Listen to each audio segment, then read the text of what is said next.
Namashivaya YouTubers அன்பர்களுக்கு இனிய மாலை வணக்கம்.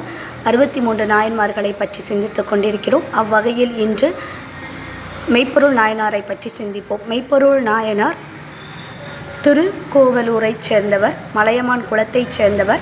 அறநெறி தவறாது சிவபூஜையும் தவறாது செய்து வரும் மன்னராக விளங்கினார். அவருடன் பகைமை கொண்ட முத்தநாதன் என்பவன் அவரை அறிவாலும் ஆற்றலாலும் வெல்ல முடியாது, இவரை வஞ்சனையாலே சூழ்ச்சி செய்து வெல்ல வேண்டும் என முடிவு கட்டி தான் ஒரு சிவன் அடியாராக சடைமுடி அணிந்து திருநீறு பூசி அரண்மனைக்கு வருகிறான். அங்கு அவர் துயில் கொண்டிருக்கிறார். ஆதலால் தாங்களை உள்ளே விடமாட்டேன் என்று வாயிற்காவலான தத்தன் தடுக்கிறான். இருந்தாலும் தான் தங்கள் மன்னனுக்கு சிவ ஆகமங்களை உரைக்க வந்துள்ளேன், என்னை தடுத்தல் ஆகாது என்று கூறிவிட்டு உள்ளே செல்கிறான்.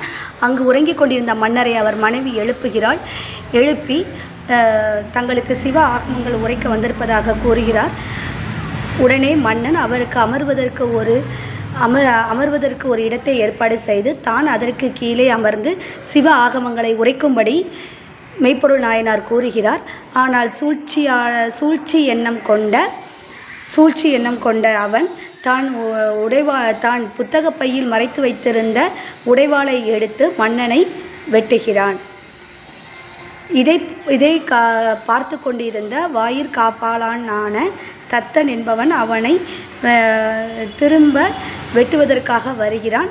ஆனால் மெய்ப்பொருள் நாயனாரோ அவரை வெட்டுதல் ஆகாது, அவர் சிவனடியார் வேண்டபூடு வாழ்ந்ததால் அவரை நான் சிவனடியாராகவே கருதுகிறேன் என்று கூறி அவருக்கு நம் மக்களால் எந்த ஒரு இன்னலும் வரக்கூடாது, அவரை ஊருக்கு வெளியில் செல்லும் வரை காவலாக சென்று விட்டுவிட்டு வரவும் என்று ஆணையிடுகிறார்.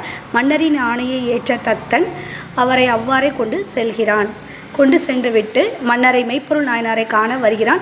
மெய்ப்பொருள் நாயனார் உயிர் பிரியும் தருவாயிலும் தத்தனை பார்த்து கொண்டு போய் விட்டாயா என்று கேட்டுவிட்டு சிவனையே நினைத்து